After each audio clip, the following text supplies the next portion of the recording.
चलो भाई, अपना नेक्स्ट टॉपिक क्या है? Vapour pressure and Raoult law, Raoult के नियम का। ठीक है ना। तो सबसे पहले बात कर लेते हैं वेपर प्रेशर का। ठीक है। तो वेपर प्रेशर है क्या? तो सीधी सी बात है कि यानी कि पहले तो वेपर प्रेशर का मतलब सीधा सीधा ये है कि वेपर द्वारा लगाया गया प्रेशर। वेपर प्रेशर का मतलब क्या हो गया? वेपर यानी कि वाष्प द्वारा लगाया गया प्रेशर यानी कि दाब। हो गया, आने दो। ठीक है। वेपर प्रेशर, वेपर द्वारा लगाया गया प्रेशर को क्या कहते हैं? वेपर प्रेशर कहते हैं। ठीक है ना। अब बात ये आती है प्रेशर लगेगा कहाँ पे? वेपर द्वारा लगाया गया प्रेशर है, ये तो वेपर प्रेशर है, लेकिन लगेगा कहाँ पे? लिक्विड के सरफेस पर। यानी कि जैसे मान लो कि ये अपने पास एक कंटेनर है और इसमें हम कोई लिक्विड भर देते हैं। ठीक है। ये तो वेपर प्रेशर मान लो इस लिक्विड का जो वेपर बनेगा। ठीक है। तो वेपर प्रेशर मतलब जो इसका वेपर बनेगा, उस वेपर द्वारा इसके लिक्विड के सरफेस पर जो लगाया गया प्रेशर होगा, वही उसका क्या कहलाता है? Vapour pressure. ठीक है ना। ये वेपर प्रेशर लगेगा कहाँ पे, ये भी ध्यान रखना। तो जो लिक्विड यानी कि जो द्रव होता है, तो द्रव के सतह यानी कि सरफेस पर। ठीक है, क्लियर हो गया ये दो पॉइंट? वो इसका मतलब हो गया वेपर प्रेशर का। लेकिन वेपर प्रेशर की जो डेफिनेशन बताई जाती है, वो कुछ कंडीशन को अप्लाई करते हुए बताया जाता है। मतलब कहीं पे भी किसी भी तरीके से आप ये नहीं बोल सकते हो कि ये वेपर प्रेशर है।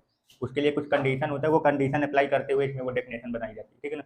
तो सबसे पहले तो ये जान लो कि अगर वेपर प्रेशर चाहिए हमको, तो कंटेनर जो है वो हमारा ओपन नहीं होना चाहिए, क्या होना चाहिए? क्लोज होना चाहिए।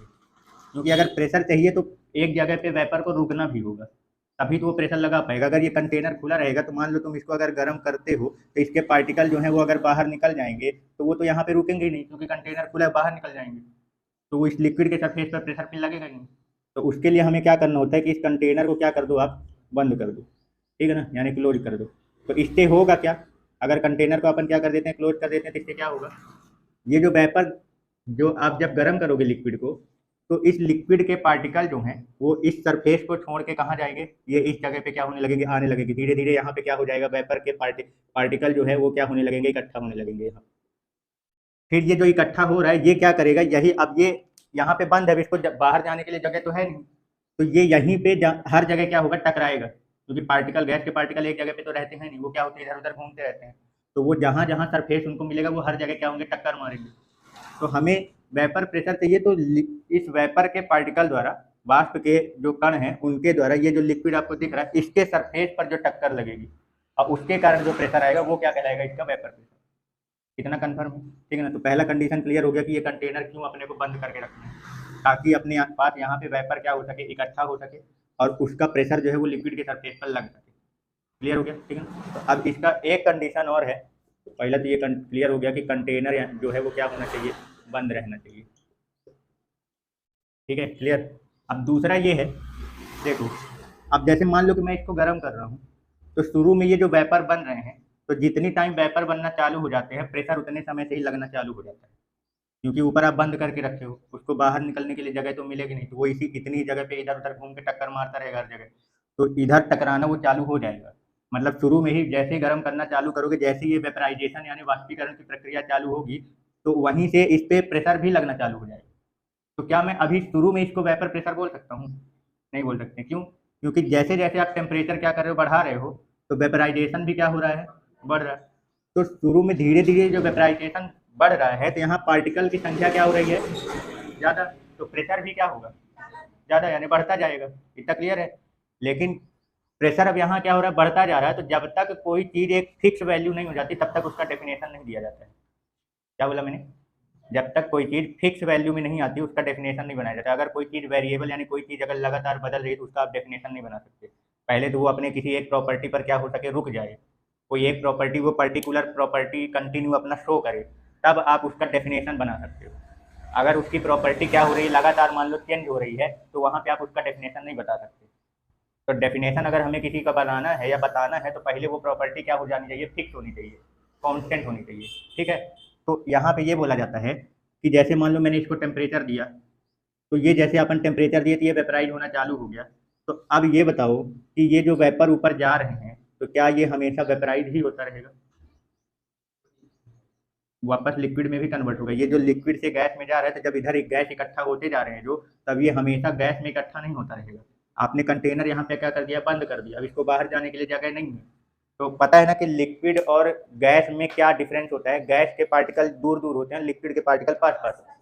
तो जैसे जैसे यहाँ पे गैस के पार्टिकल इकट्ठा होते रहेंगे तो शुरू में तो दूर दूर हैं क्योंकि पहले नहीं था यहाँ पे गैस के पार्टिकल पहले नहीं थे। तो जो शुरू में गैस के पार्टिकल आएंगे शुरुआती वेपराइजेशन में, तो वो पहले दूर दूर रहेंगे, लेकिन जैसे जैसे वेपराइजेशन की प्रोसेस बढ़ती रहेगी तो यहाँ पे गैस के पार्टिकल इकट्ठा होते रहेंगे, फिर एक टाइम ऐसा आएगा कि इनके पार्टिकल बहुत पास पास आ जाएंगे क्योंकि बहुत ज़्यादा मात्रा में यहाँ गैस इकट्ठा हो जाएगी। तो जैसे ही वो पार्टिकल फिर वापस पास पास आना चालू होंगे तो एक टाइम ऐसा आएगा कि वो वापस लिक्विड में कन्वर्ट फिर हो जाएंगे। तो ये यहाँ से ये क्या हो रहा है, लिक्विड से गैस में जा रहा है। अब ये वेपराइजेशन होता जा रहा होता जा रहा होता जा रहा, एक टाइम ऐसा आएगा कि ये गैस वापस लिक्विड में फिर से आने लग जाएगा। और जब ये दोनों प्रोसेस सेम रेट में होने लग जाएगी, मतलब जितनी जितना लिक्विड से गैस में कन्वर्ट हो रहा है उतना ही गैस वापस लिक्विड में क्या हो जाएगा, कन्वर्ट हो जाएगा। जितना लिक्विड गैस में कन्वर्ट हो रहा है उसी समय में उतना ही गैस क्या हो जाए, लिक्विड में भी कन्वर्ट हो जाए। तो इस प्रोसेस को बोलते हैं इक्विलिब्रियम। मतलब ये जो स्टेट है इस स्टेट को क्या बोलते हैं, इक्विलिब्रियम स्टेट, यानी साम्यावस्था की स्थिति। क्लियर हो गया, कोई डाउट? ठीक है ना। यानी कि ये लिक्विड से गैस में जो जा रहा है इसको वेपराइजेशन बोलते हैं, और गैस से लिक्विड में जो आ रहा है इसको क्या बोलते हैं, कंडेंसेशन। कंडेंसेट कंडेंसेशन संघनन, वेपराइजेशन यानी वाष्पीकरण और कंडेंसेशन यानी कि संघनन।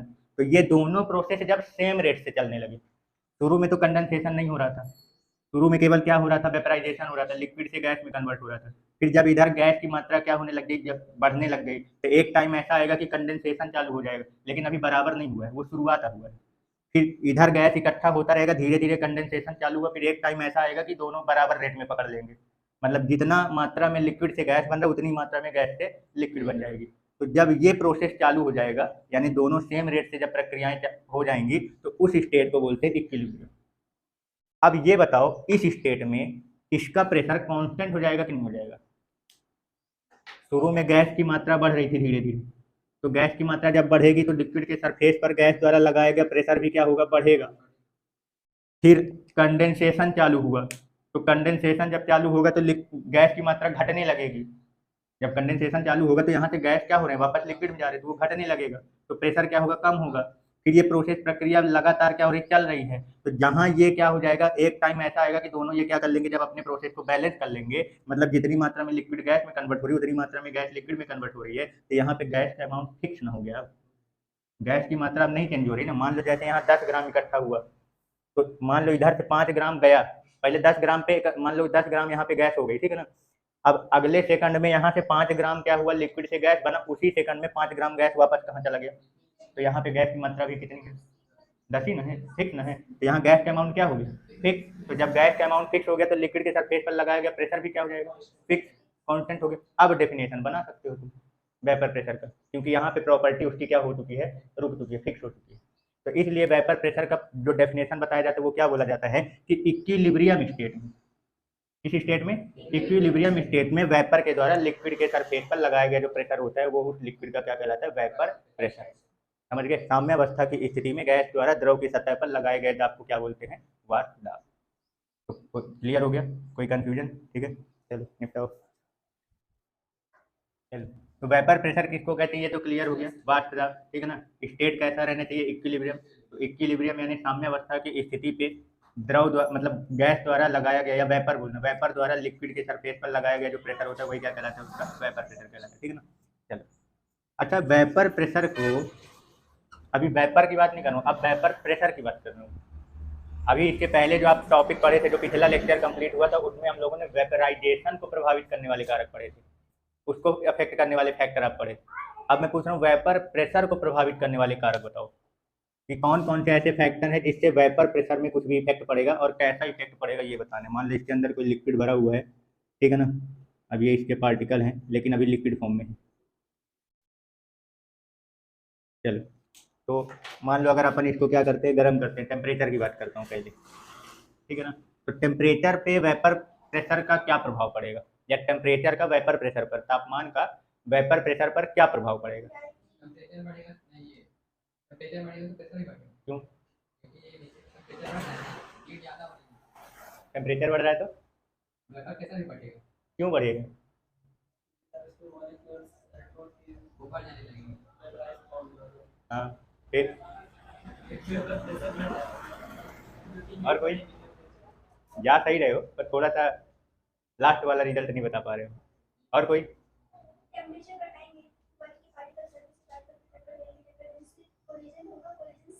वो वेपराइजेशन हो गया, तुम वेपराइजेशन बता रहे हो, टेम्परेचर बढ़ाने से वेपराइजेशन हो रहा है, ठीक है ना। हम वेपर प्रेशर की बात करें कि वेपर प्रेशर का इस पे क्या प्रभाव पड़ेगा हाँ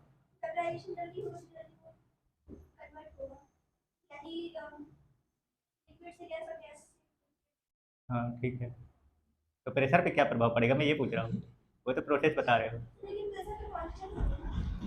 तो क्या हमेशा मैं अपने वो एक फिक्स टेम्परेचर पे था तो वो कांस्टेंट था, अब मैं टेम्परेचर बढ़ा रहा हूँ तो अब मैं दूसरे टेम्परेचर पर, मान लो पहले मान लो कि ये कितने डिग्री सेल्सियस पर था, मान लो 50 डिग्री सेल्सियस पर तुम बताए थे, ये पहला कंडीशन है। तो इस पे मान लो जो प्रेशर आया वो कितना आया, मान लो कि 0.5 ATM के समथिंग आ गया, कितना आया, मान लो यहाँ पे ये गैस के जो पार्टिकल हैं, तो वो ध्यान रखना ये जो वेपर प्रेशर भी बताया जाता है वो भी एक फिक्स टेम्परेचर पर ही बताया जाता है, अलग अलग टेम्परेचर पर नहीं बताया जाता।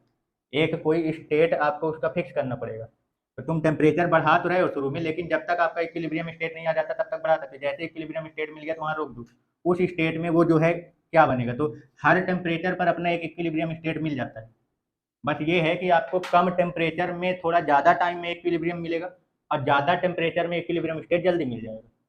बात समझ में आ रही क्या बोल रहा हूँ, टेम्परेचर एक फिक्स रखना पड़ेगा। जैसे मान लो मैंने 50 डिग्री सेल्सियस टेम्परेचर रखा, तो इस टेम्परेचर ये कंटिन्यू इसका इतना ही रहना चाहिए, तो इस टेम्परेचर पर ये मान लो क्या हो रहा है, मान लो वेपराइज हो रहा होगा।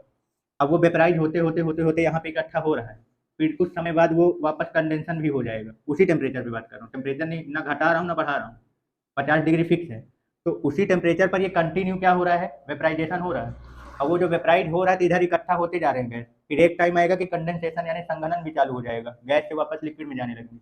फिर अभी तुरंत नहीं, अब कुछ समय और रुक जाओ, जितनी समय में या जिस समय इसका वेपराइजेशन और कंडेंसेशन बराबर हो जाएगा उस टाइम पे जो इसका प्रेशर होगा वो इसका वेपर प्रेशर कहलाएगा। तो यही चीज मैं पूछ रहा हूँ कि अगर मैं इसका टेम्परेचर 50 से बढ़ा के मैं क्या कर देता हूँ 100 कर देता हूँ, यानी यही वाला चीज प्रोसेस है। बस ये है कि मैं इसका इस बार प्रेशर जो है वो 50 से बढ़ा के क्या कर दिया, प्रेशर बोल रहा हूँ टेम्परेचर 100 कर दिया। तो यहाँ के प्रेशर में और यहाँ के प्रेशर में क्या प्रभाव पड़ेगा, कहाँ का प्रेशर ज्यादा होगा, वो मतलब वेपराइजेशन जल्दी होगा और ज्यादा मात्रा में भी होगा। अंतर ये आएगा कि टेम्परेचर जो आप बढ़ा रहे हो तो उस टेम्परेचर के कारण इसमें जल्दी जल्दी आपको क्या मिलेगा, वेपराइजेशन का प्रोसेस जो है वो क्या हो जाएगा, स्पीड बढ़ जाएगी। और उस स्पीड बढ़ने के साथ साथ आपको यहाँ गैस की मात्रा जो है वो भी क्या हो जाएगा, यहाँ से ज़्यादा मिलेगा। तो जब यहाँ पे वेपर के मात्रा ज़्यादा होगा तो सीधी सी बात है उसका प्रेशर भी क्या होगा, ज़्यादा होगा। मतलब कि जो वेपर प्रेशर होता है वो टेम्परेचर के क्या होता है, डायरेक्टली प्रोपोर्शनल। अब ये मत सोचना कि लगातार टेम्परेचर बढ़ाने पर आप बताओगे लगातार प्रेशर बढ़ रहा, हाँ वेपर प्रेशर फिक्स टेम्परेचर और इक्विलिब्रियम स्टेट में ही बताया जाता है। आप टेम्परेचर बढ़ाओ और 100 डिग्री ले जाओ, लेकिन अभी 100 डिग्री में जब उसका टेम्परेचर तुम पहुंचा दिए तो 100 डिग्री में टेम्परेचर लाते ही आप वेपर प्रेशर नहीं बोल सकते। वो जब उसी टेम्परेचर पर जब तक वो अपने इक्विलिब्रियम स्टेट में नहीं आ जाता है तब तक आप उसका वेपर प्रेशर नहीं बोल सकते। तो वो इस टेम्परेचर पर भी जब क्या हो जाए, लिक्विड से गैस और गैस से लिक्विड सेम सेम क्या हो, ये रेट जब तक सेम नहीं हो जाएगा तब तक आप इसका वेपर प्रेशर नहीं बता सकते। तो उस टेम्परेचर पर भी ये इक्विलिब्रियम स्टेट में होना चाहिए, इस टेम्परेचर में भी ये क्या होना चाहिए, इक्विलिब्रियम स्टेट में। तो अब जो बताओगे तो वहां वाले टेम्परेचर में आपको यहाँ से क्या है ज़्यादा गैस के पार्टिकल मिलेंगे, क्योंकि टेम्परेचर बढ़ाने से वेपराइजेशन जो होता है वो क्या हो जाता है, ज़्यादा हो जाता है, तो आपको यहाँ पे गैस के पार्टिकल ज़्यादा मिलेंगे। तो यहाँ का लगाया गया प्रेशर जो होगा वो यहाँ के लगाए गए प्रेशर से क्या होगा, ज़्यादा होगा। समझ में आए? तो वेपर प्रेशर ज़्यादा क्यों है टेम्परेचर बढ़ा, जब टेम्परेचर बढ़ाने पर वेपर प्रेशर क्यों ज़्यादा हो जाता है, क्योंकि यहाँ पे वेपर के पार्टिकल की संख्या क्या हो जाती है, ज़्यादा हो जाती है। क्लियर हो गया? और कौन सा वाले में इक्विलिब्रियम स्टेट आपको जल्दी मिलेगा, 100 वाले में, है ना, क्योंकि ये प्रोसेस तेज हो रहा है। ज़्यादा टेम्परेचर ज़्यादा रखोगे तो प्रक्रिया फास्ट चलेगी, तो आपको इक्विलिब्रियम स्टेट भी क्या होगा, जल्दी मिलेगा। और जहाँ टेम्परेचर कम होगा तो वो प्रोसेस बहुत धीमे धीमे चलेगी। तो एक तो प्रोसेस बहुत धीमा है, यानी लिक्विड से गैस में बहुत धीरे धीरे कन्वर्ट हो रहा है, फिर उसको वहाँ गैस इकट्ठा होने में कितना समय लगेगा, फिर जब वो वहाँ इकट्ठा हो जाएगा और उसके पार्टिकल को पास आने में कितना समय लगेगा, फिर जब वो पास में आएगा तब तो जाके वो क्या होगा, लिक्विड में आएगा। तो इसलिए कम टेम्परेचर में इक्विलिब्रियम स्टेट देरी से मिलता है और ज़्यादा टेम्परेचर में इक्विलिब्रियम स्टेट आपको जल्दी मिल जाएगा। तो अगर मान लो ये पूछा जाए कि इक्विलिब्रियम स्टेट अगर पूछा जाए कौन जल्दी मिलेगा कौन, तो वो टेम्परेचर के क्या बोल सकते हो आप, इनवर्सली प्रोपोर्शनल। जिसका टेम्परेचर ज़्यादा होगा उसका इक्विलिब्रियम स्टेट का टाइमिंग बोल सकते हो, टाइमिंग यानी समय जो है वो उतना कम होगा। क्लियर हो गया? ठीक है, कोई कन्फ्यूजन समझ में आया? ठीक है, चलो। अच्छा एक बात बताइए, यहाँ पे ये तो टेम्परेचर वाला हो गया, ये जो हम लिक्विड ले रहे हैं तो इसके नेचर पे क्या इफेक्ट पड़ेगा?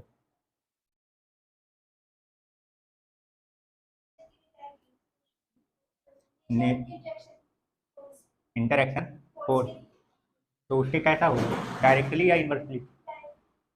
इंटरेक्शन फोर्स के डायरेक्टली प्रोपोर्शनल। देखो अब जब मैं नेचर की बात करूंगा ना कि नेचर पे क्या प्रभाव पड़ेगा, तो दोनों सेम टेम्परेचर पर ही आप लेके बताओगे। जब जिस जिस पॉइंट पे आप जिस प्रॉपर्टी को लेके बात करते हैं ना, उसको छोड़ के बाकी सारी चीज़ें कांस्टेंट रखनी होती है, ये भी ध्यान रखना। तो जब मैंने टेम्परेचर की बात की है, तो यहाँ पे लिक्विड सेम लेना होगा आपको, यहाँ पे लिक्विड सेम लेना होगा। अलग अलग लिक्विड को अलग अलग टेम्परेचर में आप नहीं बताना है, नहीं तो क्योंकि वो लिक्विड अलग ले लोगे तो उसका अपना अलग प्रॉपर्टी होगी। तो अगर मुझे टेम्परेचर का इफेक्ट बताना है तो सिर्फ टेम्परेचर चेंज कर सकते हो, बाकी सारी चीज़ें क्या रहनी चाहिए, कांस्टेंट रहनी चाहिए। इतना समझ में आया? तो जिस जिस फैक्टर पे आप बात करोगे केवल वो चीज़ बस चेंज कर सकते हो, बाकी सारी चीज़ें क्या रहनी चाहिए, कांस्टेंट। तो अब मैं अगर अगला पॉइंट पूछ रहा हूँ कि नेचर पे बताओ कैसा इफेक्ट पड़ेगा, तो नेचर बस अलग होना चाहिए, बाकी सारी चीज़ें। तो नेचर अलग होने का मतलब ये है कि आप लिक्विड क्या ले लो, अलग अलग ले लो, और उन दोनों लिक्विड को सेम टेम्परेचर पे बात करो, ठीक है ना? तो बताओ कि क्या इफेक्ट पड़ेगा दोनों के प्रेशर में। हाँ भाई, मैंने अलग अलग लिक्विड लिया और दोनों का टेम्परेचर मैंने क्या कर दिया, सेम, ठीक है ना? क्योंकि नेचर पे बात कर रहा हूँ ना, तो नेचर अलग हो रखना है, बाकी सारी चीज़ें कांस्टेंट रखनी है। तो सेम टेम्परेचर पर अलग अलग नेचर वाले लिक्विड लो। तो दोनों में अगर देखा जाए तो जिसका इंटर एक्शन फोर्स जो है, यानी अट्रैक्शन फोर्स, जैसे मान लो ये ए और बी है, तो इसके बीच का लगने वाला जो अट्रैक्शन फोर्स है ए बी के बीच का, अब मान लो यहाँ पे जो है ये वाला, जैसे मान लो पी और क्यू है, तो इसके बीच में लगने वाला जो इंटरएक्शन फोर्स है ये पी क्यू। तो मान लो कि ए बी का फोर्स जो है वो पी क्यू से क्या है, ज़्यादा है। तो दोनों को सेम टेम्परेचर पर, मान लो इसको 50 डिग्री सेल्सियस पर बात किया तो इसको भी 50 डिग्री सेल्सियस की मैं बात करूंगा, तो दोनों में से कौन जल्दी वेपराइज होगा, कम वाला। तो उसी टाइम पे, सेम टाइम पे जल्दी इक्विलिब्रियम स्टेट किसको मिलेगा, जो जल्दी से वेपराइज हो रहा है उसको, ये जल्दी प्रेशर बना देगा। अब उसी टाइम पे इसको देरी, काफ़ी टाइम लगेगा। और इसके कंपैरिजन में यहाँ पे पार्टिकल, वेपर के जो पार्टिकल हैं, जो वाष्प के कण है, वो भी क्या होंगे, कम होंगे। तो उसका प्रेशर क्या होगा, कम, और इसका प्रेशर ज़्यादा। समझ में? यानी कि नेचर की अगर बात करो तो इंटरएक्शन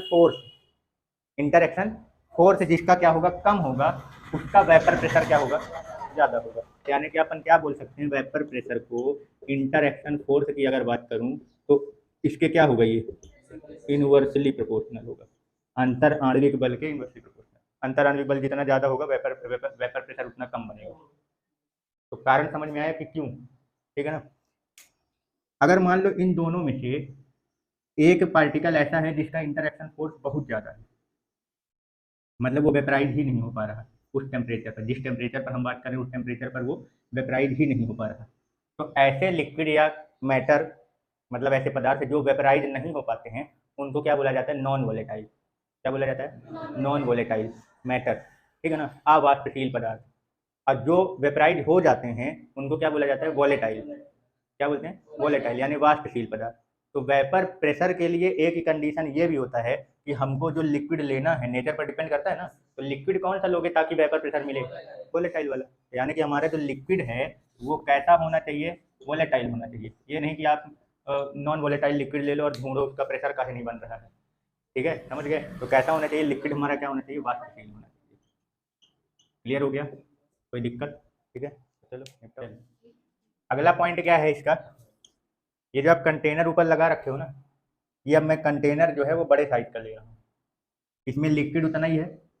जैसे मान लो आपने लिक्विड लिया, मान लो कितना लिया, 1 लीटर, टेम्परेचर कितना किया आपने, मान लो 50 डिग्री सेल्सियस।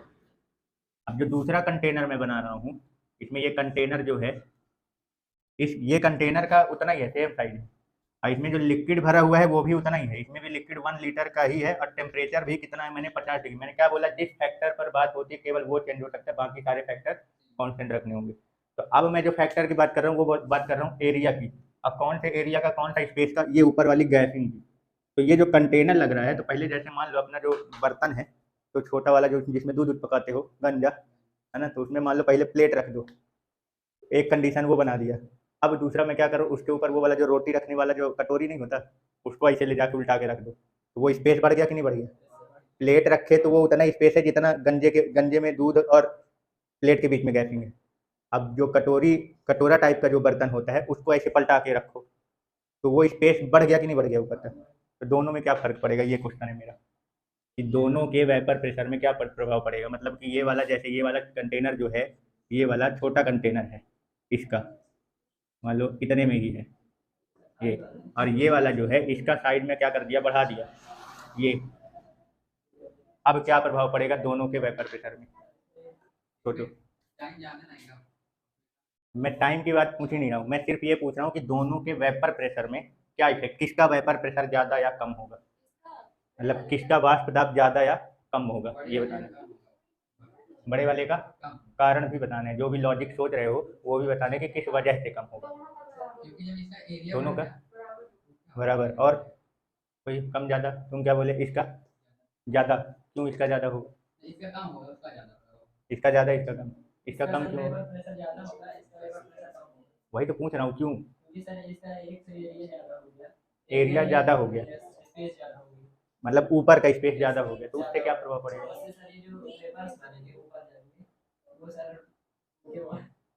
हाँ बोलो बोलो, दूर दूर रहेंगे, तो मतलब दूर दूर है तो प्रेशर कम लगेगा, ये कहना चाह रहे हो, ठीक है। एक ने तो बोला कि ये कम है क्योंकि इसका स्पेस बढ़ गया, तो यहाँ पे जो पार्टिकल है वो क्या हो गया, दूर दूर हो गया, उसकी वजह से इसमें प्रेशर क्या हो रहा है, कम पड़ रहा है, ठीक है। और कोई कुछ बोलना चाहेगा? हाँ तुम बताओ, तुम बोले कि बराबर होगा, क्यों दोनों का बराबर क्यों होगा? हाँ तो जितने पार्टिकल्स ऊपर होंगे उतने नीचे भी होंगे, हाँ लेकिन इसमें ज्यादा टाइम लगेगा ना ऊपर जाने में, तो उससे हमको क्या करना है, टाइम से क्या करना है? मेरा क्वेश्चन क्या था? हाँ मैंने ये पूछा, वेपर प्रेशर बताना है अपने को, क्या बोला था, पकड़ के रखते रहना, इक्विलिब्रियम स्टेट में ही हमेशा बताया था। क्लियर हो गया, ठीक है ना। तो देखो, इसका स्पेस कम है, उसका स्पेस भले ज़्यादा है, लेकिन वेपर प्रेशर के लिए कंडीशन है कि वेपर प्रेशर कब बताया जाता है, जब वो इक्विलिब्रियम स्टेट में पहुंच जाए। हाँ ये जरूर है कि इस वाले में इक्विलिब्रियम स्टेट मिलने में तुम्हें समय लगेगा, क्योंकि इसमें स्पेस क्या है, ज़्यादा है, तो उस स्पेस में गैस को भरने में, फिर उस वो इक्विलिब्रियम स्टेट आने में समय लगेगा, इसमें जल्दी आ जाएगा। बट ये है कि जितना प्रेशर यहाँ होगा उतना ही प्रेशर वहाँ पे भी होगा, क्योंकि वो बात होती है इक्विलिब्रियम स्टेट पे, तो लिक्विड भी सेम है, टेम्परेचर भी सेम है, और जब दोनों इक्विलिब्रियम स्टेट में आ जाएंगे तब बात करूंगा, तो इसका भी प्रेशर सेम होगा और उसका भी, क्योंकि इक्विलिब्रियम स्टेट में अमाउंट क्या हो जाता है, सेम। समझ गए, क्लियर हो गया। तो यानी कि ये जो आप इसका जो सरफेस, या ये बोल दो कि एरिया जो आपने क्या किया है, इंक्रीज किया है, इस पर वेपर प्रेशर जो है वो प्रभावित नहीं होता है, इसका कोई प्रभाव नहीं पड़ेगा इनमें।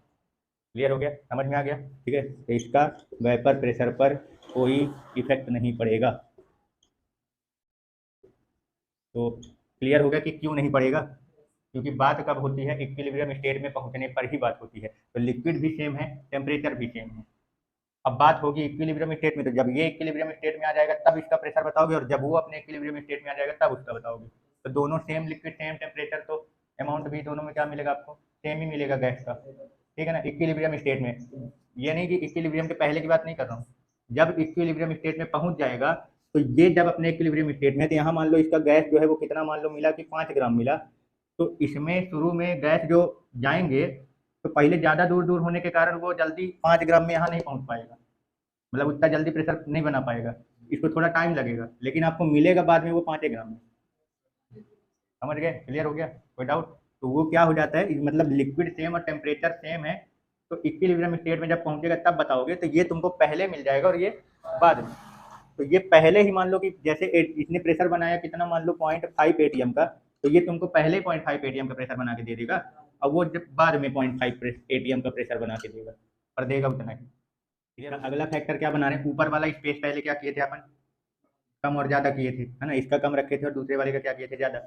इस बार ये बोल रहा हूँ कि वो स्पेस में क्या रख रहा हूँ, सेम, लिक्विड दोनों में क्या है, सेम ही है, जैसे 1 लीटर का लिए, और टेम्परेचर इसका भी आप क्या करके रखे हो, उतना ही रखे हो, ये 50 डिग्री सेल्सियस, इसमें भी लिक्विड 1 लीटर का ही है, और टेम्परेचर कितना है, 50 डिग्री सेल्सियस बस। लेकिन इस बार क्या किया हमने, ये वाला कंटेनर क्या कर दिया, बढ़ा दिया, अब ऊपर वाला जो स्पेस है ऊपर का वो सेम है, तो इस वाले का थोड़ा सा स्पेस सेम रखने के लिए इसका थोड़ा सा ऐसे बड़ा बर्तन ले लेते हैं, ये वाला ऐसे, और इस वाले का इसी की इतने के ही बराबर का स्पेस बनाने के लिए थोड़ा सा कम गैपिंग वाला मतलब इसका क्या लेते हैं, बर्तन, क्योंकि इधर का एरिया बढ़ा दिए हो ना, तो इस ये वाला स्पेस बढ़ जाएगा कि नहीं, तो ऊपर वाला क्या करना पड़ेगा, कम रखना पड़ेगा, तब जाके ये दोनों आपस में बराबर आएंगे।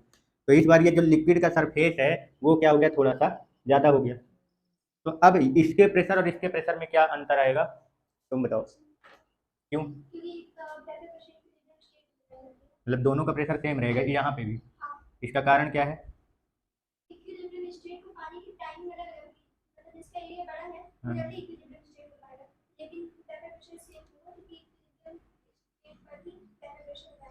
ठीक है ना, मतलब कि जो वेपर प्रेशर बताया जाता है, तो हमने क्या बोला कि वेपर प्रेशर जो होता है वो कब बताया जाएगा, इक्विलिब्रियम स्टेट पर। ठीक है, मतलब आप कंडीशन चाहे कुछ भी अप्लाई कर दो, वो जब तक वो अपने इक्विलिब्रियम स्टेट यानी कि साम्यावस्था में नहीं पहुंच जाएगा, तब तक आप उस पर वेपर प्रेशर यानी वाष्प दाब के बारे में नहीं बता सकते। तो वेपर प्रेशर बताना है तो पहले उसको इक्विलिब्रियम स्टेट में पहुंच जाने दो। तो लिक्विड सेम है दोनों में, टेम्परेचर भी दोनों का सेम है, तो जब दोनों अपने इक्विलिब्रियम स्टेट में पहुंचेंगे तो यहाँ का अमाउंट और यहाँ का अमाउंट दोनों का क्या रहेगा, सेम रहेगा। दोनों में गैस का अमाउंट क्या रहेगा, सेम रहेगा। बस ये है कि ये पास पास रहेंगे और ये क्या है, थोड़ा दूर दूर है। क्लियर है, ठीक है ना, पर आएगा सेम। तो जो प्रेशर होगा वो भी क्या आएगा, सेम।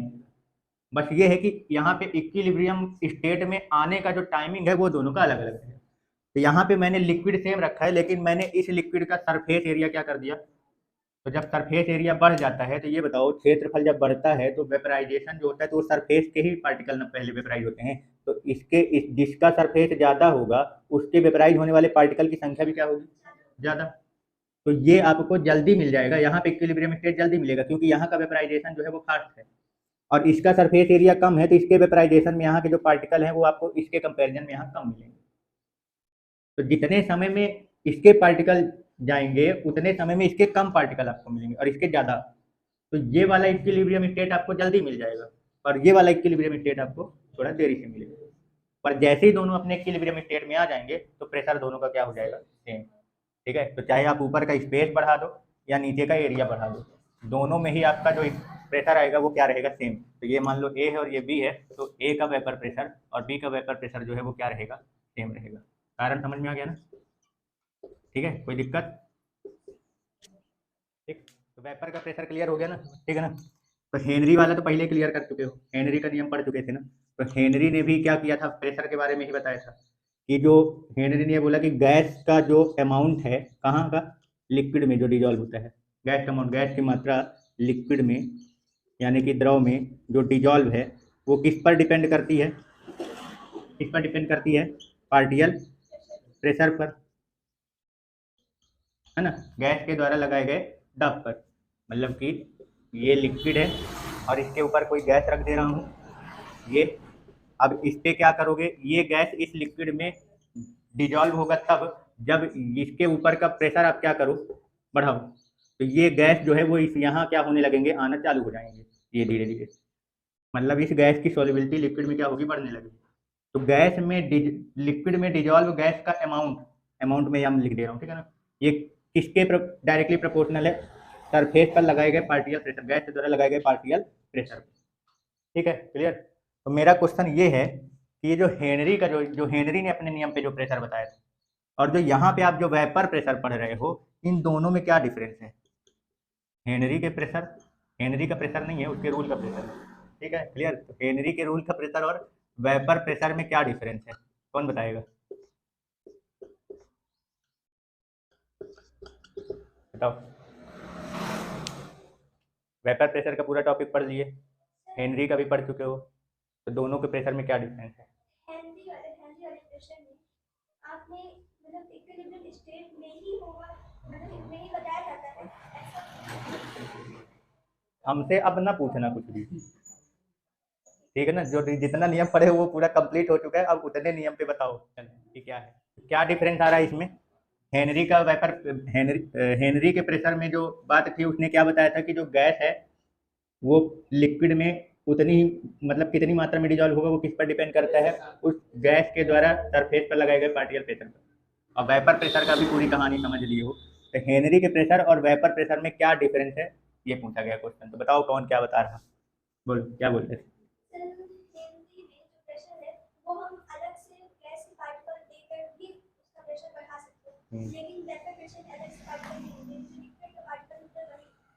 मतलब ये कहना चाहते हो कि जो हेनरी वाले नियम में गैस का जो प्रेशर है, तो यहाँ हम गैस चेंज कर सकते हैं, है ना, तो वो प्रेशर भी क्या हो जाएगा, अलग अलग आएगा। लेकिन जो वेपर के प्रेशर की हम बात कर रहे हैं, तो वहाँ हम जो लिक्विड लेते हैं उसी का वेपर बनता है और उसके प्रेशर की बात होती है। सही बोलना चाह रहे हो ना, एकदम सही बोल रहे हो। ठीक है, समझ गए दोनों के प्रेशर में क्या डिफरेंस है। एक्चुअली में हेनरी ने जो बताया था, वो ये बताया था, उसका मेन नियम क्या है, वो उसका नियम सॉल्युबिलिटी का है, गैस की लिक्विड में सॉल्युबिलिटी का है, कि कौन सी गैस लिक्विड में ज़्यादा घुलेगी। तो जिस गैस का लिक्विड के सरफेस पर पार्टिकल प्रेशर ज़्यादा बनेगा, वो गैस लिक्विड में ज़्यादा डिजोल्व होगी। ये नियम हेनरी का है। तो ये कहने का मतलब ये है कि यहाँ लिक्विड कुछ दूसरा होगा और गैस क्या होगी, दूसरी होगी। ये मेन डिफरेंस है। और जो वेपर प्रेशर की बात होती है, तो वेपर प्रेशर में नाम ही क्लियर है, वेपर का प्रेशर, तो वेपर भी जो लिक्विड लिए होगे उसी का आएगा। तो वेपर प्रेशर जो बनता है, तो हमने जो यहाँ लिक्विड ले रखा है उसी का यहाँ वेपर है। समझ गए ना, जो हमने अपने कंटेनर में लिक्विड ले रखा है, तो वेपर जो है वो भी किसका है, इसी लिक्विड का है। पर वहां जो बात हो रही है, यहाँ गैस अलग है और ये लिक्विड अलग है। समझ गए ना। तो किसी लिक्विड में, जैसे मान लो आप कोई लिक्विड ले लिया, जैसे मान लो पानी ही ले लो। अब पानी में हाइड्रोजन, ऑक्सीजन और नाइट्रोजन, ये 3 गैस हम ले रहे हैं। अब ये पता करना है कि इस पानी में हाइड्रोजन, ऑक्सीजन और नाइट्रोजन में कौन ज़्यादा मात्रा में डिजोल्व होगा। तो वो किस पर डिपेंड करेगा, हाइड्रोजन, ऑक्सीजन और नाइट्रोजन के द्वारा इस पर लगाएगा प्रेशर। लेकिन जब हम यहाँ पानी लिए हैं ना, तो यहाँ पे पानी का ही वेपर यहाँ आएगा, अलग से अपने को गैस नहीं लेना है यहाँ पे। तो यहाँ अगर पानी है, तो यहाँ पानी लिक्विड स्टेट में है, ऊपर भी पानी के ही पार्टिकल होंगे, बस ये है कि गैस स्टेट में, तो दोनों में सेम है। ये मेन डिफरेंस है। ठीक है, तो वेपर प्रेशर में ये बोला जाता है कि, अब वेपर प्रेशर में जो बताया जाता है ना, तो उसके डेफिनेशन में एक पॉइंट और जुड़ती है, और वो ये है कि वोलेटाइल लिक्विड बोल दिया जाता है उसमें। क्योंकि वेपर प्रेशर विदाउट वोलेटाइल, जो आप मतलब वाष्पशील पदार्थ नहीं लोगे तो वेपर प्रेशर भी नहीं मिलेगा। क्यों? क्योंकि यहाँ पे जो गैस आती है वो उसी का आता है जो लिक्विड ले रखते हैं। तो उसके डेफिनेशन में एक पॉइंट और जुड़ेगा, वो है वोलेटाइल लिक्विड। तो वोलेटाइल लिक्विड का जो वेपर प्रेशर होता है, वो क्या होता है, इक्विलिब्रियम स्टेट में उस लिक्विड के वेपर द्वारा लगाए गए प्रेशर के बराबर। क्लियर हो गया। तो दोनों में मेन डिफरेंस समझ में आया क्या है। ठीक है, तो अब जरा बताओ, यहाँ पे हेनरी का जो प्रेशर का फॉर्मूला बना था, वो क्या बना था, एक फॉर्मूला और बना था ना, ये तो गैस का अमाउंट जो डिजोल्व है, वो उस गैस द्वारा लगाए गए प्रेशर के डायरेक्टली प्रोपोर्शनल। और जो हेनरी के 3 फॉर्मूले बनाए थे, उसमें से कौन सा फॉर्मूला एक क्लियर किए थे, P directly proportional to X. तो ये जो गैस था उसका मोल फ्रैक्शन था ना, और ये उसी गैस के द्वारा लगाए गए पार्टिकल प्रेशर। ये क्लियर है। यहाँ पे जरा बताओ, क्या यहाँ पे भी फॉर्मूला मैच करेगा तुमको, बस वही चीज, उसी फॉर्मूले में क्या डिफरेंस है वो बताने के लिए ये डिफरेंस पता रहना चाहिए। तो क्या बताओगे प्रेशर, यहाँ प्रेशर और गैस के मोल फ्रैक्शन में क्या रिलेशन बताओगे।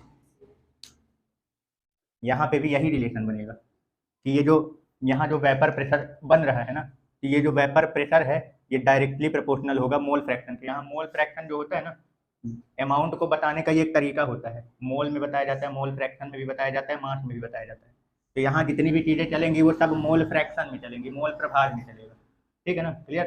तो ये जो वेपर प्रेशर बन रहा है यहाँ पे, वो मोल फ्रैक्शन के डायरेक्टली प्रोपोर्शनल होता है। यहाँ पे ये मोल फ्रैक्शन किसका है, लिक्विड का कि गैस का। भाई यहाँ वेपर जो बन रहा है वो जितना ज्यादा होगा तब ना उसका प्रेशर ज्यादा होगा।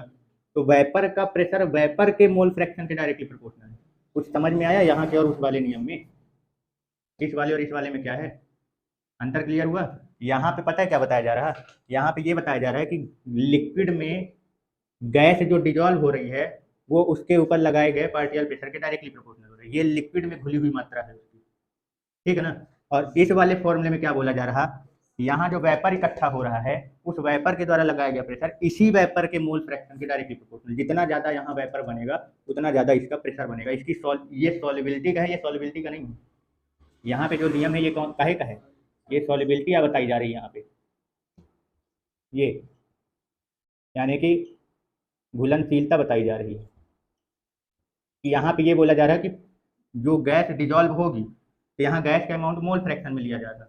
तो यहाँ पे इसमें लिक्विड के अंदर घुला हुआ गैस का मोल फ्रैक्शन आपको उतना ही ज़्यादा मिलेगा जितना ज़्यादा ये ऊपर प्रेशर लग रहा है इसका। समझ गए। बस अब यहाँ तुमको सॉल्युबिलिटी में नहीं आना, यहाँ पे यहीं पे रहना, ऊपर ही रहना है। तो यहाँ ये बोल रहा है कि इस लिक्विड पर लगने वाला जो प्रेशर है, वो यहाँ जो वेपर इकट्ठा हो रहा है उसी के मोल फ्रैक्शन के डायरेक्टली प्रोपोर्शनल।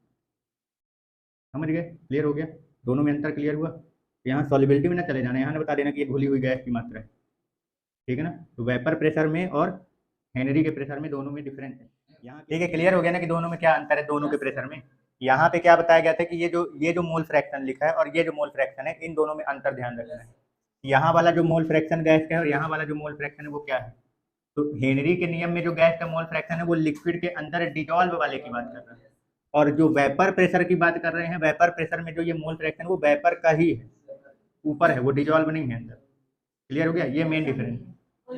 और यही चीज राउल्ट ने क्या किया है अपने नियम में बताया है, बस हो गया, यही नियम बताया है। राउल्ट ने क्या बताया अपने नियम में कि क्या बोला इन्होंने, जो ये वेपर प्रेशर, अब ये तो आप पढ़ ही चुके हो कि भाई यहाँ जितनी ज्यादा मात्रा में वेपर इकट्ठा होगा उसके द्वारा लगाया गया सरफेस पर प्रेशर भी उतना ही ज्यादा होगा। यही नियम जो है वो राउल्ट ने अपने उसमें बस बोल दिया कि किसी भी वेपर, किसी वोलेटाइल लिक्विड के वेपर द्वारा उसके सरफेस पर जो लगाया गया पार्टियल प्रेशर होता है, अभी पहले फिलहाल प्रेशर बोलो, पार्टियल प्रेशर कुछ भी बोल सकते हो, वो डायरेक्टली प्रोपोर्शनल होता है किसके? उसी वेपर के मोल फ्रैक्शन के। अब यहाँ मोल फ्रैक्शन मतलब अमाउंट है गैस का, क्या है? अमाउंट। तो जितना ज़्यादा यहाँ पे गैस, यहाँ पे वेपर का अमाउंट इकट्ठा होगा उतना ही ज़्यादा वो यहाँ पे प्रेशर बनाएगा। समझ गए? क्लियर हो गया? कोई डाउट? ठीक, तो चलो, तो कहानी राउल्ट के नियम की आगे बढ़ाते हैं, और यहाँ पे लिख रहा हूँ, यानी जो राउल्ट का नियम है वेपर प्रेशर तो क्लियर हो गया। अब राउल्ट का नियम, तो राउल्ट ने अपने नियम में क्या बताया था, देखो इसमें जैसे जैसे घटनाएं घटित होती हैं तो बोलने का तरीका अलग अलग होता है, तो बहुत से लोग इसमें कंफ्यूज हो जाते हैं कि राउल्ट का नियम कौन सा है। तो यहाँ से अब जो जितने भी, अभी जब तक मैं नहीं बोलूँगा कि राउल्ट का नियम खत्म हो गया है, तब तक समझते जाना कि वो सब राउल्ट के ही क्या है, नियम। तो अभी पहला वाला जो आप पॉइंट बनाए हो वो ये कि जो किसी भी वोलेटाइल लिक्विड के वेपर द्वारा लिक्विड के सरफेस पर लगाया गया प्रेशर जो होता है वो उसी के मोल फ्रैक्शन के क्या होता है, डायरेक्टली प्रोपोर्शनल। ये भी राउल्ट का ही नियम है, ठीक है? तो क्या लिखा मैंने, P is directly proportional to X। अब यहाँ पे थोड़ा सा मैं कंटेनर जो ले रहा हूँ तो थोड़ा सा ये बताना। अच्छा ये बताओ प्योर प्रेशर का मतलब क्या होता है? प्योर प्रेशर, इसका मतलब क्या होता है? शुद्ध, प्योर प्रेशर नहीं भाई, प्योर वेपर प्रेशर, शुद्ध वाष्प दाब। बताओ प्योर वेपर प्रेशर से क्या समझते हो? हाँ, प्योर मतलब ये होता है कि वहाँ पे कोई दूसरा मतलब ना हो, ठीक है ना? तो ये जो अभी यहाँ पे जैसे मान लो मैंने यहाँ पे एक लिक्विड भरा, वो मैं ए टाइप का लिक्विड मान लेता हूँ। क्या मान लेता हूँ? यहाँ पे जो लिक्विड है वो ए टाइप का है। थोड़ा सा समझना, कंटेनर को बंद कर दो भाई पहले, ये लो। तो यहाँ पे जो इसका लिक्विड का वो वेपर इकट्ठा होगा तो इसके द्वारा लगाया गया प्रेशर जो होगा, यहाँ पे कोई दूसरा सब्सटेंस मैं लिया नहीं हूँ, तो यानी कि यहाँ पे ए के ही बस पार्टिकल है। यहाँ जो पार्टिकल है वो कौन है? ए ही है, ए के अलावा कोई नहीं। तो यहाँ पे जो प्रेशर होगा ये ए का प्योर वेपर प्रेशर कहलाएगा, शुद्ध वाष्प दाब कहलाएगा। अब प्योर वेपर प्रेशर को कैसे लिखा जाता है? ऐसे, पी नॉट ए, जिसका भी वेपर प्रेशर होगा यहाँ पे आप नॉट लगाओगे, तो यहाँ पे ए के अलावा कोई दूसरा पार्टिकल नहीं है, मतलब यहाँ केवल ए के ही पार्टिकल हैं जो वेपर प्रेशर यानी वाष्प दाब बना रहे हैं। तो यहाँ पे ये शुद्ध वाष्प दाब कहलाएगा, ये डायरेक्टली प्रोपोर्शनल टू होगा ए के ही मोल फ्रैक्शन है। समझ में आया? और ये कौन सा वाला है? यहाँ वाला नहीं, गैस वाला। लिक्विड वाला मोल फ्रैक्शन ना समझ लेना, है ऊपर दोनों सब्सटेंस, दोनों सेम सब्सटेंस है, लेकिन यहाँ गैस फॉर्म में है, लिक्विड फॉर्म में है। तो यहाँ पे जो प्रेशर वाला, pressure directly proportional to mole fraction of जो भी गैस है, मतलब जो मैटर है वो गैस वाला है, यहाँ वाला नहीं, ठीक है ना? तो यहाँ पे जितनी ज़्यादा मात्रा इकट्ठा होगी गैस की वो उतना ज़्यादा प्रेशर बनाएगा। ऐसे दूसरा मान लो मैं कंटेनर ले ले रहा हूँ और उसमें मैं कोई दूसरा लिक्विड भर दे रहा हूँ, मान लो क्या कर दिया, बी, और इसको मान लो गर्म किया, इसका वेपर बना यहाँ, तो यहाँ पे किसके पार्टिकल होंगे? केवल बी के पार्टिकल होंगे, ठीक है ना? यहाँ पे केवल किसके पार्टिकल आएंगे? बी के, यानी यहाँ पे केवल बी ए बी होंगे। तो यहाँ पे भी प्रेशर जो है वो कैसा है? प्योर है कि नहीं? तो यहाँ पे भी जो प्रेशर होगा वो प्योर वाला ही लिखोगे, यानी पी नॉट बी, लेकिन ये वो बी का है, ये ए का है। अब ये डायरेक्टली प्रोपोर्शनल होगा किसके? यहाँ पे जो बी के मोल फ्रैक्शन है गैस वाले में, ये हो गया, कोई दिक्कत? तो ये दोनों कहते हैं प्योर वेपर प्रेशर। अब मैं इन दोनों को मिला रहा हूँ, क्या कर रहा हूँ? मिला रहा हूँ। अब इन दोनों को एक कंटेनर में क्या कर दिया, मैं मिला दिया। अब दोनों के दोनों क्या है? वोलेटाइल है, ध्यान रखना। ये जो ए है ये भी वोलेटाइल है, और ये भी कहता है, बी जो है ये भी कहता है वोलेटाइल। दोनों के दोनों क्या है? वाष्पशील है, मतलब दोनों वेपराइज होंगे, ठीक है ना? क्लियर? ये भी वेपराइज होगा और ये भी वेपराइज होगा। इन दोनों को क्या करो, एक अलग से कंटेनर लो और दोनों को क्या कर दो, मिक्स कर दो। मतलब कहने का मतलब ये है कि यहाँ पे आपको दोनों के पार्टिकल मिलेंगे, ए भी मिलेगा और बी भी मिलेंगे। तो मैंने क्या बोला, ये दोनों के दोनों क्या हैं, वोलेटाइल। दोनों के दोनों क्या हैं, वोलेटाइल हैं। यानी कि यहाँ पे जब ये वेपराइज होगा तो यहाँ पे आपको ए के भी पार्टिकल मिलेंगे और बी के भी पार्टिकल मिलेंगे। तो जब दोनों के पार्टिकल हैं तो दोनों प्रेशर लगाएंगे। तो अब जरा यहाँ बोलो, यहाँ प्योर वेपर प्रेशर बोलोगे कि नहीं बोलोगे? नहीं बोलोगे ना। तो यहाँ पे कौन सा प्रेशर बोलोगे? इम्प्योर नहीं बोलेंगे, पार्टियल वेपर प्रेशर यहाँ बोलेंगे। हाँ, यहाँ पे क्या बोलोगे, पार्टियल वेपर प्रेशर, आंशिक वाष्प दाब। यहाँ प्योर है क्योंकि यहाँ केवल ए है, यहाँ भी प्योर है क्योंकि यहाँ पे केवल बी। लेकिन अब यहाँ प्योर नहीं है, यहाँ पे दोनों दोनों के वेपर प्रेशर वेपर आ चुके हैं, दोनों के वाष्प आ चुके हैं, और दोनों यहाँ पे अपना अपना कुछ ना कुछ प्रेशर लगाएंगे। जितना प्रेशर यहाँ होगा ना ए का, उतना यहाँ नहीं होगा, चेंज हो चुका है। क्योंकि भाई दोनों को मिक्स कर दिया हूँ, तो हो सकता है कि इनके बीच में कुछ ना कुछ गड़बड़ हुआ होगा, जैसे रिएक्शन वेक्शन हो गया हो, या बॉन्ड बन गया हो, या ज़्यादा हो चुका हो बॉन्ड, या कम हो चुका हो, कुछ ना कुछ अंतर आ जाएगा। तो उसके कारण इसके प्रेशर पे भी इफेक्ट पड़ेगा, यहाँ पे वेपराइजेशन में भी इफेक्ट आएगा। अब पार्टिकल की संख्या यहाँ के कंपैरिजन में यहाँ के पार्टिकल में भी कुछ डिफरेंस आएगा, तो प्रेशर में भी डिफरेंस आ जाएगा। तो अब यहाँ पे आप प्योर वेपर प्रेशर नहीं बोल सकते। तो यहाँ ये वाले कौन से थे, जब केवल यही बस था, तो यहाँ वाले में आप क्या बोल सकते थे, प्योर। इस वाले में भी आप क्या बोल सकते हो, इसको प्योर यानी शुद्ध वाष्प दाब बोल सकते हो। लेकिन यहाँ आप नहीं बोल पाओगे, तो यहाँ पे क्या बोलोगे, पार्टियल। तो जैसे मान लो कि मैं ए की बात करता हूँ, ए वाले का, तो यहाँ पे आप केवल क्या लिखोगे, ए, नॉट नहीं लगाओगे। नॉट लगा दोगे तो प्योर बन जाएगा, और केवल ए लिखोगे तो इसको क्या बोलेंगे, पार्टियल वेपर प्रेशर, यानी कि आंशिक वाष्प दाब। पार्टियल वेपर प्रेशर ऑफ ए, यानी ए का आंशिक वाष्प दाब। कोई दिक्कत? क्लियर हुआ? तो ए भी प्रेशर लगाएगा और बी भी, लेकिन वो प्योर नहीं हो जाएगा, कुछ चेंज हो चुका होगा, तो अब दूसरा हो जाएगा। तो अब जो बोलोगे वो क्या बोलोगे, p a, partial vapour pressure a का। पर फॉर्मूला वही है, ये यहाँ पे ए का जितना मोल इकट्ठा हुआ होगा वो अपने मोल के हिसाब, अपने मोल फ्रैक्शन के हिसाब से प्रेशर लगाएगा। अब बी जितना इकट्ठा हुआ होगा वो अपने मोल फ्रैक्शन के हिसाब से लगाएगा प्रेशर। तो यहाँ पे भी आप फॉर्मूला यही बनाओगे, p a is directly proportional to x a, और बी वाला बनाओगे तो p b directly proportional to x. कुछ समझ में आ रहा है यहाँ क्या अंतर जा रहा है? यहाँ नॉट है, यहाँ प्योर है, वहाँ नॉट नहीं लगा है, यहाँ पार्टियल है, आंशिक है। फॉर्मूला दोनों में वही है, बस ये है कि जिसका जहाँ जितना मोल फ्रैक्शन इकट्ठा होगा उसी के डायरेक्टली प्रोपोर्शनल होगा। समझ गए? अब यहाँ चलो, यहाँ तक क्लियर हो गया, ठीक है ना। ये वाला कौन सा है, इधर ये वाला कौन सा है, प्योर प्रेशर का है, ठीक है ना। तो प्योर प्रेशर किसको बोलेंगे, जब अपना वेपर किसी एक ही सब्सटेंस का हो, किसी एक ही पदार्थ का अगर वाष्प हो, तो उसके द्वारा लगाया गया प्रेशर कौन सा कहलाएगा, प्योर, शुद्ध। और अगर वेपर जो अपने पास है उसमें एक से अधिक प्रकार के सब्सटेंस प्रेजेंट हैं, तो वहाँ पे जो प्रेशर लगेगा, चाहे किसी एक ही सब्सटेंस द्वारा लगाया गया हो, तो वो प्योर नहीं कहलाएगा, वो कौन सा कहलाएगा, पार्शियल। ठीक है। और ये पूरा जो चल रहा है ये राउल्ट का ही नियम चल रहा है, ये राउल्ट ने ही बताया है पूरा। यहाँ प्योर वाला चल रहा है, वहाँ पार्टियल वाला, ठीक है ना। तब वो पार्टियल वाले को अब उसका डेरिवेशन आगे बढ़ा रहे हैं, और वो डेरिवेशन आगे क्या कहा जा रहा है इसको समझो। तो मान लो मैं ए का पार्टियल प्रेशर निकाल रहा हूँ, ठीक है ना, कि कितना आएगा। तो क्या डेरिवेशन बना है, P A directly proportional to x A. Proportional हटाने पर क्या आता है, कांस्टेंट वैल्यू आती है, वो प्रोपोर्शनल कांस्टेंट यहाँ मान लेते हैं क्या है, के। यहाँ तक कोई दिक्कत? ठीक है ना, इसको आप फर्स्ट इक्वेशन मान लो। अब हमें ये के की वैल्यू निकालनी है, क्या करनी है, के की वैल्यू। यहाँ पे के का मान कितना होगा, तो समझना। मान लो कि यहाँ पे केवल किसके सब्सटेंस हैं, ए के हैं, किसके सब्सटेंस हैं, केवल ए के हैं। तो क्या यहाँ पे आपको बी का एक भी मोल फ्रैक्शन मिलेगा, नहीं मिलेगा। अब ये तो जानते ही होंगे कि जो x A plus x B होता है वो कितना होता है, 1 होता है। क्लियर ना। तो अगर मान लो मैं यहाँ क्या मान लेता हूँ कि केवल यहाँ पे ए का सब्सटेंस है, तो एक्स बी इक्वल टू कितना हो जाएगा, 0। ये कंडीशन मैं लगा रहा हूँ। जैसे 2 डायग्राम पहले बनाए थे ना, तो पहले वाले डायग्राम में आ जाओ, वहाँ बी के एक भी सब्सटेंस नहीं है, मतलब वहाँ बी का मोल फ्रैक्शन क्या होगा, 0। तो जो पूरा मोल फ्रैक्शन आएगा वो किसका आएगा, ए का। मतलब कि बी जैसे यहाँ पे 0 रख दोगे तो एक्स ए बराबर कितना हो जाएगा, 1। और वहाँ का प्रेशर जो यूज करोगे वो क्या होगा, P not A, pure vapour pressure होगा उसका। तो प्रेशर होगा वो कौन सा होगा, उसका प्योर वाला होगा, क्योंकि वहाँ पी है ही नहीं। पूरा प्रेशर किसका लगेगा, केवल ए का, यानी वो प्योर वेपर प्रेशर हो गया। तो समझ में आया क्या बोला हूँ। तो जब B x B equal to 0 हो, तो एक्स ए की वैल्यू कितनी आएगी, 1। और पी जो होगा यानी प्रेशर जो होगा वो उसके प्योर वेपर प्रेशर के बराबर। बस यही दोनों की वैल्यू उठा के इस फर्स्ट इक्वेशन में रख दो। तो जैसे इस फर्स्ट इक्वेशन में रखोगे इन दोनों की, तो पी की जगह पी, ये ए मान लो, ये ए जो प्रेशर आएगा ए का वो उसके प्योर वेपर प्रेशर के बराबर आएगा। तो पी ए की जगह अपन क्या रख सकते हैं, पी नॉट ए, के रखा रहने दो, और एक्स ए की जगह क्या रखोगे, 1। तो भाई के की वैल्यू कितनी आ गई, पी नॉट ए।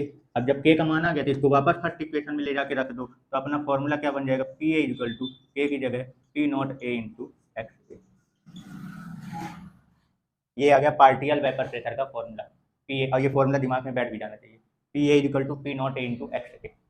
तो पी ए क्या है, ए के द्वारा लगाया गया partial vapour pressure, P not ए के द्वारा लगाया गया pure vapour pressure, x a ये वहाँ पे जो उसके जो मोल फ्रैक्शन है वो। समझ गए, क्लियर हो गया, कोई डाउट? ऐसे ही बी का बताओ क्या बनाओगे फॉर्मूला, क्या बनेगा बी के लिए, बनाओ डायरेक्ट बता दो फिर बनाते हैं। बी के लिए क्या बनेगा, यहाँ से डायरेक्ट बताओ, एक्स बी, ठीक है ना, P B equal to P not B into X B. बाकी आएगा कैसे, ये क्लियर है। बी के लिए फॉर्म जब ये जो ए के लिए की हो वही फॉर्मूला आपको किसके लिए लगाना है, बी के लिए। प्रोपोर्शनल हटाऊंगा तो कांस्टेंट वैल्यू के आ जाएगी, इसको मान लो आप सेकंड इक्वेशन। अब यहाँ पे भी वही कंडीशन मानना है, सेकंड वाले डायग्राम में आ जाओ, तो वहाँ पे ए की मोल फ्रैक्शन एक भी नहीं है, उसको जीरो मान लो। तो जैसे ही ए की जगह जीरो रखोगे तो एक्स बी की वैल्यू इस बार बन आ जाएगी, और जो बी का जो प्रेशर आएगा बी का वो उसके प्योर वेपर प्रेशर के बराबर आएगा। तो अब ये सारी वैल्यू उठा के यहाँ रखोगे सेकंड इक्वेशन में, तो पी बी की जगह क्या रखना है, पी नॉट बी, और के तो यही रहेगा, एक्स बी की जगह क्या रखना है, वन। तो जैसे वन रखोगे तो के बराबर पी नॉट बी।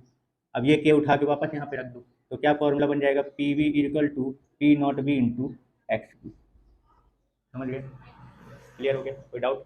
ठीक है, चलो ये समझ गए ना कि दोनों का अलग अलग पार्टियल प्रेशर कितना निकलेगा। अब पूरे सॉल्यूशन का प्रेशर कितना होगा, ये भी आप दोनों का अलग अलग पार्टियल प्रेशर निकाल लिए। अब पूरे सॉल्यूशन का प्रेशर जो आएगा तो पी एस इक्वल टू, तो जो अपने दो अलग अलग सब्सटेंस ले रखे थे उनके पार्टियल प्रेशर के सम के इक्वल, भाई दोनों प्रेशर लगा रहे हैं तो पूरे सॉल्यूशन का जो प्रेशर होगा वो दोनों का मिला के आएगा। तो ए और बी है तो दोनों का पार्टियल प्रेशर ऐड कर दो पूरे सॉल्यूशन का। अब पी ए क्या निकाले हो, पी नॉट एक्स ए, अच्छा हाँ sorry, p not a x a, और बी का क्या निकाले हो, p not B x b. ये बन गया हमारा सॉल्यूशन का प्रेशर। समझ गए ना भाई, हमने पहले दोनों का अलग अलग पार्टियल प्रेशर निकाल लिया, फिर पूरे सॉल्यूशन का निकालना था तो दोनों प्रेशर लगा रहे हैं ना, तो वो दोनों का टोटल प्रेशर जो होगा वही सॉल्यूशन का प्रेशर कहलाएगा। तो सॉल्यूशन का प्रेशर क्या हो गया, पार्टियल प्रेशर ऑफ ए और पार्टियल प्रेशर ऑफ बी, ए के द्वारा लगाया गया आंशिक भाग दाब और बी के द्वारा लगाया गया आंशिक भाग दाब के योग के बराबर। दोनों की वैल्यू अपन रख दिए थे, सॉल्यूशन का क्या बन गया, वेपर प्रेशर। ठीक है, क्लियर हो गया। तो विलियन के द्वारा लगाया गया जो वाष्प दाब होगा वो किसके द्वारा होगा, अब इन्हीं में से कोई एक विलेय कहलाएगा और एक कोई विलायक, एक सॉल्यूट और एक सॉल्वेंट। तो दोनों, और यहाँ पे सॉल्यूट और सॉल्वेंट दोनों के दोनों क्या है, वोलेटाइल, क्या है, वोलेटाइल, दोनों के दोनों वाष्पशील हैं। ठीक है ना, तो दोनों के द्वारा जो पार्टियल प्रेशर लगेगा उसके सम के इक्वल होगा पूरा सॉल्यूशन का प्रेशर। ठीक है, चलो तब बना रहे हैं अपन, थोड़ा सा ग्राफ देख लेते हैं क्या है। तो ग्राफ पहले अपन प्योर वाले का बना रहे हैं, फिर सॉल्यूशन का बनाना है। ये वाला मान लेता हूँ कि ए का है और ये वाला किसका मान लेता हूँ, बी का है। तो यहाँ पे अपन क्या लिख ले रहे हैं, x a mole fraction of a, और यहाँ पे लिख रहा हूँ प्रेशर ए का। ठीक है ना, यहाँ पे लिख ले रहा हूँ एक्स बी, और ये वाला जो एक्सिस है वो प्रेशर बी का। क्लियर। अब अगर प्योर की बात कर रहा हूँ तो यहाँ पार्टियल लिखूंगा कि प्योर वाला लिखूंगा, प्योर लिखेंगे ना, तो मतलब यहाँ पे क्या आएगा, पी नॉट आएगा कि पी ए नॉट, यानी यहाँ पी नॉट ए और पी नॉट बी। मतलब जब अपने सॉल्यूशन में मतलब जो आप सब्सटेंस ले रखे हो वो केवल ए का हो या तो केवल बी का हो, तो ग्राफ ऐसे बनेगा। क्लियर ना, ठीक है। तो चलो बताओ ग्राफ कैसा आएगा, एक्स ए और पी नॉट ए के बीच में मोल फ्रैक्शन अगर बढ़ाऊंगा तो प्रेशर बढ़ेगा, मतलब इसका भी वही है, बढ़ाऊंगा तो सीधा सीधा ग्राफ बढ़ेगा। क्लियर हो गया। अब बात करते हैं सॉल्यूशन का, भी सॉल्यूशन का कैसे बनता है, अभी छापना नहीं कुछ भी।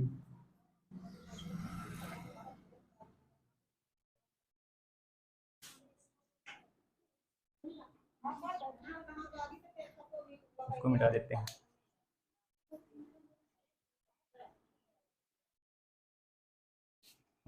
तो सॉल्यूशन का कैसे बनाओगे ग्राफ, मतलब जब प्रेशर का ग्राफ बनाना होता है तो यहाँ पे थोड़ा सा देख लो, यहाँ पे दो लाइन ड्रॉ करनी होती है ऐसे। ठीक है, क्लियर। अब यहाँ पे इधर साइड मान लेता हूँ, समझना थोड़ा सा, इधर एक्स ए मान लेता हूँ, इधर साइड ए का, तो यहाँ पे एक्स ए बराबर 1 मान ले रहा हूँ, मतलब इस पॉइंट पर केवल किसका सब्सटेंस है, ए का। और इधर से जब उधर जाओगे तो ए का सब्सटेंस घटता जा रहा, तो उधर जाके एक्स ए हो जाएगा 0। समझना क्या बोल रहा हूँ, ठीक है ना। इधर साइड पूरा ए का सब्सटेंस है, मतलब बी का है क्या है, और उधर ए का सब्सटेंस 0 हो गया, मतलब पूरा किसका सब्सटेंस है, बी का। तो इस वाली लाइन में जो मैक्सिमम प्रेशर होगा वो किसका होगा, ए का, और कौन सा वाला होगा, प्योर वाला। इधर वाले में बी बस है, ए नहीं है, तो इधर साइड वाले में किसका मैक्सिमम प्रेशर जो भी होगा वो किसका, क्या लिखोगे, पी नॉट डी। कोई दिक्कत। अब ग्राफ समझना कैसे चलेगा, क्या होगा। तो ये देखो, इधर से जब तुम उधर जा रहे हो तो यहाँ पे इधर ए का अमाउंट है, केवल ए का, तो यहाँ का जो प्रेशर होगा ये अपने मैक्सिमम स्टेट पर होगा। और जैसे जैसे तुम उधर जाओगे तो ए का मोल फ्रैक्शन घटा रहे हो, यानी जीरो में जा रहे हो, तो प्रेशर ग्राफ क्या होगा, नीचे आएगा। मतलब यहाँ से ऐसे जाएगा, ऐसा ग्राफ बनेगा इसका। ये वाला किसका है, ए का है, ए वाले का, तो इसको अपन क्या लिख सकते हैं, p a equal to P not A into x a. अब ये क्यों लिख रहा हूँ, क्योंकि अब बी मिला रहा हूँ ना, यहाँ पे बस प्योर है। इसके आगे आप ए का अमाउंट कम कर रहे हो और बी का अमाउंट देखो क्या कर रहे हो, बढ़ा रहे हो। मतलब अब यहाँ ये वाला जो ग्राफ बन रहा है वो पार्टियल प्रेशर ऑफ ए का है, कोई डाउट तो नहीं है, ठीक है ना। चलो अब बी की अगर बात करूँ तो इधर बी का मोल फ्रैक्शन जीरो है, तो इसका प्रेशर जो होगा वो भी क्या होगा। अब जैसे जैसे उधर बढ़ोगे तो इसका मोल फ्रैक्शन क्या हो रहा है, बढ़ रहा है, तो इसका प्रेशर भी क्या होगा, बढ़ेगा। तो मतलब इसका प्रेशर बढ़ते हुए, अभी इसको हटा देंगे, इसका प्रेशर बढ़ते हुए कहाँ तक जाएगा, जितना वो अपना मैक्सिमम प्रेशर दिखाएगा वहाँ तक जाएगा। क्लियर हो गया, कोई डाउट, ठीक है ना। तो ये वाला ग्राफ किसका है, ए का है, ये partial pressure p a equal to P not A into x a. और ये वाला जो ग्राफ है ये किसका है, बी का है, तो partial pressure of P B equal to P not B into X B. कोई दिक्कत, समझ गए। अब ये जो मैक्सिमम प्रेशर और ये जो मैक्सिमम प्रेशर है, इसको जब आप क्या कर दोगे, मिला दोगे, तो ये किसका प्रेशर बन जाएगा, ये सॉल्यूशन का प्रेशर कहलाएगा। मतलब पी एस है ये वाला ग्राफ। अब P S equal to P not A into x A plus P not B into X B.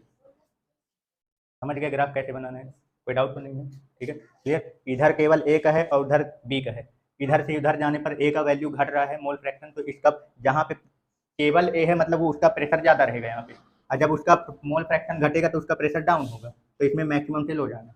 अब इधर से आगे जाने पर बी का प्रेशर, बी की वैल्यू क्या है, जीरो है, और उधर बी की वैल्यू अब क्या कर रहे हो, बढ़ा रहे हो, तो यानी कि प्रेशर इसका क्या होगा, इंक्रीज होगा। और यहाँ तक पहुँचने में पूरा ए खत्म हो गया, केवल बी का है, मतलब यहाँ बी का मैक्सिमम प्रेशर होगा। तो और ये जो ग्राफ आप बना रहे हो तो ये पार्टियल प्रेशर का बनेगा, क्यों, क्योंकि जैसे ही आप आगे बढ़ रहे हो तो ए का अमाउंट कम कर रहे हो और बी का मिला रहे हो, तो अब दोनों लोग मिल के प्रेशर देंगे ना, तो जब दोनों को मिला दोगे तो वेपर दोनों आएंगे, तो वहाँ पे प्योर वाला कहलाएगा कि पार्टियल कहलाएगा, पार्टियल आंशिक। इसलिए जो ग्राफ बनेगा वो यहाँ फॉर्मूला जो लिखेगा वो पार्टियल प्रेशर। ऐसे यहाँ पे ये बी का पार्टियल, अब दोनों के मैक्सिमम को आपस में ज्वाइन कर दो, इसको मिला दो, तो ये वाला जो ग्राफ तैयार होगा वो काहे का तैयार हुआ है, सॉल्यूशन का, विलियन का। तो सॉल्यूशन का प्रेशर निकाल ही चुके थे, दोनों के पार्टियल प्रेशर के सम के इक्वल। तो P S equal to P not X plus P not B X, ठीक है क्लियर।